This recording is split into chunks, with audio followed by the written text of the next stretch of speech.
जय भीम, मैं आशित साबले, मैं एक लेखक हूँ और मेरी ही लिखी हुई कहानी की अब मैं फ़िल्म बनाकर डायरेक्टर बन रहा हूँ। तो कहानी ऐसी है कि एक करीब 12 साल का लड़का अपने उम्र के सवालों को लेकर अपने दोस्त के साथ एक करीबी शहर के स्कूल में निकला है। रास्ते में उसे एक अपने उम्र से बड़ा करीब 25-26 साल का एक लड़का मिलता है जो उसे उसके सवालों के जवाब देने की कोशिश करता है। दूसरी तरफ इस छोटे बच्चे की जो फैमिली है, ये गांव के एक पॉलिटिकल लीडर से अपनी ज़मीन को बचाने की कोशिश में है। इन्हें बचाने के लिए पूर्व दलित पैंथर के कार्यकर्ता का एक लड़का यहाँ पर आता है। तो इस तरीके की फ़िल्म मैं बना रहा हूँ। हमारे साथ भी बचपन में या अभी भी कुछ घटनाएं ऐसी होती होंगी जो हमें सोचने पर मजबूर करती होंगी। इस सोचने की प्रोसेस में हमें कई दोस्त मिलते होंगे जो हमें दिशा दिखाते हैं, या बड़े पैमाने पर कुछ लोग हमें दिशा दिखाने वाले होते हैं, जैसे doctor Narendra Dabholkar, comrade Govind Pansare, professor MM Kalburgi या पत्रकार गौरी लंकेश। इन जैसे विचारवंतों को पढ़कर सुनकर हम सोचना शुरू करते हैं। लेकिन कुछ लोग ऐसे भी होते हैं समाज में जो इस सोचने की प्रोसेस को ही बंद करना चाहते हैं।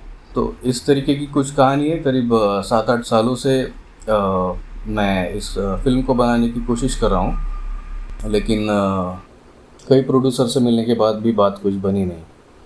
शायद मेरी फ़िल्म की स्टोरी सुनकर वो डर गए होंगे। वैसे 2022 के दिसंबर में पिताजी रिटायर हो गए और जो गवर्नमेंट क्वार्टर्स में हम लोग रह रहे थे वो घर भी अब छोड़ना पड़ा। पापा के रिटायरमेंट पर जो कुछ रकम उन्हें मिली थी और हमारी कुछ सेविंग्स थी, उससे हम घर खरीदने वाले थे। वैसे घर पर ये चीज़ पहले से पता थी कि मैं फ़िल्म बनाना चाहता हूँ, इसलिए मेरी मम्मी ने हिम्मत करके कहा कि हम रेंट पर रह लेंगे, लेकिन तेरा जो सपना है वो पूरा कर ले। मेरी माँ ने इस फिल्म को प्रोड्यूस करने की जिम्मेदारी ली। हमने सोचा था कि आधे पैसों से फ़िल्म बनाएंगे और आधे पैसों से घर का इंतज़ाम हो जाएगा, लेकिन शूटिंग की प्रोसेस में ही खर्चा डबल हो गया और पूरे पैसे फ़िल्म की शूटिंग में चले गए।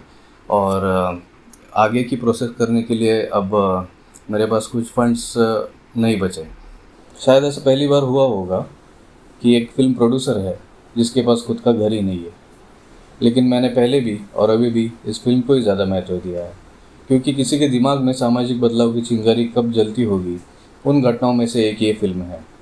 वैसे बता दूं कि जिस कैमरा पर बड़ी बड़ी हिंदी, मराठी और इंग्लिश फिल्में भी बनती है, उसी रेड ड्रैगन कैमरा पर यह फिल्म शूट हुई है और मराठी इंडस्ट्री के जाने माने कलाकार भी इस फिल्म के मुख्य किरदार हैं।